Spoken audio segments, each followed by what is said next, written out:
अगर हम भी उनकी राजनीति करेंगे तो हम में और उनमें अंतर क्या है? हम लोग अंतर पैदा करेंगे, हम लोग घर को उत्पन्न करने आए हैं। इसीलिए आज इस राज्य में हमें एक स्थान मिला, इस राज्य के लोगों के बीच हम लोगों को एक सम्मान मिला। और बिल्कुल चाहे कोडरमा लोकसभा की बात कीजिए, चाहे बगल में हजारीबाग लोकसभा है और पीछे तो फिर गिरिडीह हम खुद हैं, हजारीबाग लोकसभा है, कोडरमा लोकसभा है। आपने हमारे पार्टी के कैंडिडेट को तीसरे नंबर पर रखा, ये भी हमारे लिए गर्व की बात है। इसके लिए आपका आभार। जबकि इसी लोकसभा से एक कदावर नेता चुनाव लड़े थे, उनसे ज्यादा हमारे नेता का वोट आया, ये हमारे लिए गर्व का बात है। मैं निश्चय आएंगे, हमें उस बात की कोई निराशा नहीं है, क्योंकि है युवा अवस्था में थोड़ा सा कुछ घंटों के लिए निराशा आई थी जब हम लोग चुनाव हार के वहां से मतदान केंद्र से बाहर आए, तो थोड़ी देर के लिए निराशा आई। थोड़ी देर के लिए हम लोग कुछ आंखों में आंसू भी थे कि यार सांसद बनने का सपना टूटा, वो बड़ा बात नहीं है। लाखों लोगों का सपना टूटा, उसके लिए दुखी थे और थोड़ा सा आंसू भी आए थे, क्योंकि हम लोग भी बड़े परिपक्व लोग हैं नहीं, हम लोग भी परिपक्व लोग तो है नहीं, तो नो डाउट हम लोग भी भावनाओं से भरे हुए लोग हैं। लेकिन अंततः हम लोगों ने अपने आप को बैलेंस किया और आज आपको बताना चाहेंगे, आप मेरे चुनाव रिजल्ट 4 तारीख को चुनाव का रिजल्ट आया है। आज शायद जितना भी तारीख है, आज की तारीख से चुनाव के रिजल्ट की तारीख तक गिन लीजिए और मेरे फीडबैक को पता कर लीजिए। मैंने जितने समस्याओं को सॉर्ट आउट किया है, झारखंड के 14 सांसदों ने मिलकर किया। मिलकर किया क्यों? क्योंकि उनका आधा दिन दिल्ली में बीत रहा है, उनका आधा दिन दिल्ली में, आधा दिन गुलदस्ता लेते हुए, आधा दिन वीआईपी लोगों से मिलते हुए, आधा दिन ठेकेदारों से मिलते हुए, आधा दिन टूर में बीत रहा है। इसलिए बीते चुनाव हारने के बाद जितनी समस्याओं को हमने सॉर्ट आउट किया है, जो हमारी हैसियत है, छोटी रहे थोड़ा मीडियम साइज की समस्या रहे, जिन समस्या का हम लोगों ने समाधान किया, ये जो बाकी सांसद ने मिलकर नहीं किया, हाँ वो हमसे अच्छा करेंगे क्योंकि पावर में, वो संवैधानिक पावर में। हम ये नहीं कह रहे हम उनसे अच्छा कर पाएंगे, लेकिन अभी 1 महीना का रिपोर्ट कार्ड बता रहे हैं, आप उन्हें एक भी दिखा दीजिए। आज हम लोग एक दिन में 3 जगह मजदूर बैठे थे धरने पर, 3 जगह हम लोग मुआवजा दिलाए। बगोदर में मलेशिया से डेड बॉडी आई, डेड बॉडी 20 दिन बाद आई और मुआवजा 5 दिन में पहुंचा। वहाँ के जनप्रतिनिधि हार मान चुके थे, यहाँ तक कि पदाधिकारी आईएएस पदाधिकारी बोल रहे थे कि यार इतने भी मान लो विदेश की कंपनी है। हमने कहा एक बार हम लोग को प्रयास करने लगे। आईएएस पदाधिकारी ने हार मान लिया था कि कंपनी विदेश में मलेशिया में है, अब कैसे लड़िएगा, कैसे मुआवजा लीजिएगा? जो दे रहा है ले लीजिए। 6 लाख दे रहा था, पहले तो 3 लाख फिर 6 लाख। हमने कहा नहीं, कम से कम राउंड में दीजिए। तो फिर बात करते करते हम लोग 5 दिन के भीतर उसको 12 लाख का मुआवजा और डेड बॉडी बात।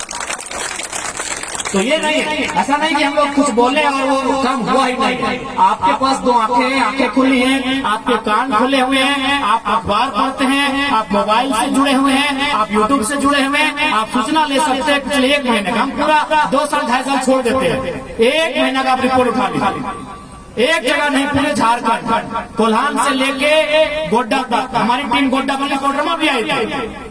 प्रेम जी, रविदा, महेंद्र जी, कोडरमा भी हमारी टीम आई थी। रेलवे में एक घटना घटा था, ऊपर से एक मजदूर नीचे गिर गया था, कोई सामने नहीं था। हमारी टीम वहाँ खड़ा होती है, जो हमारी हैसियत है, हम लोगों ने उस परिवार को मुआवजा दिलाने का काम किया। यह कोडरमा की घटना, तो मजदूर बागमारा का था, हमारे धनबाद जिले के बागमारा का था। ये 1 महीना का रिपोर्ट कार्ड है। ये हम लोग इसलिए बता रहे हैं कि हम लोग बिना संवैधानिक पद में रहते तहलका कर सकते हैं। हम लोग बिना किसी संवैधानिक पद पे रहते तहलका कर सकते हैं। तो सोच लीजिए जिन संवैधानिक पदों में आएंगे क्या क्या हो सकता है। सोच लीजिए कि हम लोग संवैधानिक पदों में आते हैं तो क्या क्या हो सकता है, बस इतना सोचिए। विश्वास कीजिए, आपकी शिकायतों को लंबा नहीं खींचा जाएगा। एक टेलीफोन से आपकी समस्या का निदान होगा जिस दिन हम लोग संवैधानिक पदों पे आएंगे। क्योंकि हमने स्पष्ट कहा है कि जब भी कोई पावर में आता है उसका एक रिएक्शन होता है।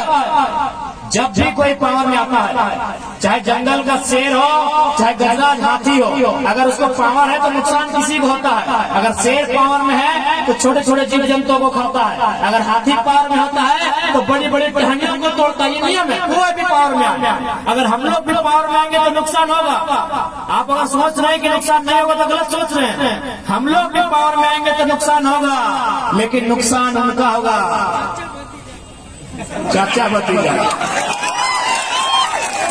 नुकसान होगा भ्रष्ट IAS IPS, नुकसान होगा डीसी छवि रंजन जैसे पदाधिकारियों का, नुकसान होगा इंजीनियर वीरेंद्र कुमार जैसे लोगों का, जिनका बेटा तीसरे दिन में 35,000 का टी शर्ट बदलता था, उसको बनियान में घुमाएंगे।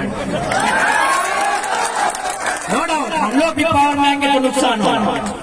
बिल्कुल दुनिया की रीत है, जो भी पावर में आता है नुकसान होता है, लेकिन हम लोग पावर में आएंगे तो नुकसान होगा जो करप्शन के साथ मिले हुए हैं, जो करप्शन के साथ जुड़े हुए हैं। नुकसान उनका होगा जो बालू की गाड़ी से चंदा लेते हैं।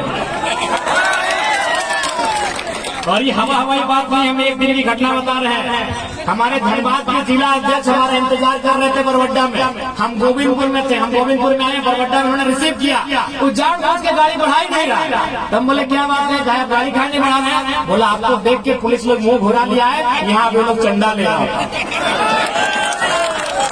बोला और 5 मिनट रुकिए ना, ये लोग यहाँ से निकल गए। अगर राजगंज से तुपचाची तक अगर कहीं हम लोग खड़ा हो जाते हैं, वहाँ प्रशासन के लोग चंदा लेना बंद कर देते हैं। ये माहौल बदले बिना किसी संवैधानिक पद के। अगर संवैधानिक पद में अगर रास्ता से गुजरेंगे ना तो खाली अनुमान कर लीजिएगा हो कैसे। महेंद्र कैसे हैं भगवान? कहाँ है आप? तो खैर महेंद्र है, आपके नाम नहीं बड़ा राज छुपा है। तो ये हम लोग कोई हवाई बात नहीं कर रहे हैं। आखिर हमने ऐसा क्यों किया? इसका रीजन है हमारे अंदर की हिम्मत, हमारे अंदर का रिस्क।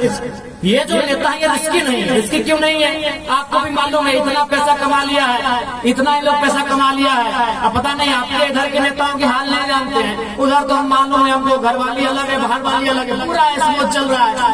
तो जिंदगी से इश्क है उनको जिंदगी से इश्क है, और जिसको जिंदगी से इश्क है वो तो डरेगा ही। और हम लोग बोलते हैं भैया हम लोग तो कफन से इश्क करके आए हैं, अगर जाएंगे तो 2-4 लोग मचल के लेके जाएंगे। चला बोले हमारा देखिएगा एक धरना था, बगल में 12 थाना की पुलिस थी, स्पेशल हमारे लिए आई थी। जरा मत हो जा रहा है, थोड़ा देखिए। 12 थाना की पुलिस थी, DSP साहब बगल में खड़े थे। जरा नहीं, हार्डली हमसे 50 मीटर भी नहीं होगा, 30-35 मीटर की दूरी में खड़े थे। इंटरनेट में वीडियो होगा। हमने एक ही लाइन कहा था कि आदरणीय DSP महोदय, आपकी नौकरी का, आपकी शिक्षा का सम्मान करते हैं, लेकिन याद रखिएगा आपकी पिस्तौल में 6 गोलियां हैं, हमारे पास 6000 भीड़। अगर 6000 भीड़ में अगर 6 आदमी तैयार हो जाएगा ना आपकी गोली खाने के लिए, तो 7वीं गोली के लिए आपको परमिशन लेना होगा। 7वीं गोली के लिए आपको परमिशन लेना होगा, क्योंकि आजकल जनता डरती है कि आपसे मुकाबला करेंगे तो केस हो जाएगा, आपसे मुकाबला करेंगे तो 353 लगा देंगे। जिस दिन जनता अपने अंदर के डर को समाप्त कर देगी ना, फिर हमारे अधिकार और हमारे बीच जो खड़ा है उसे इस मिट्टी में जमींदोज होना पड़ेगा। इसलिए इस बात पर हम लोग विश्वास दिलाते हैं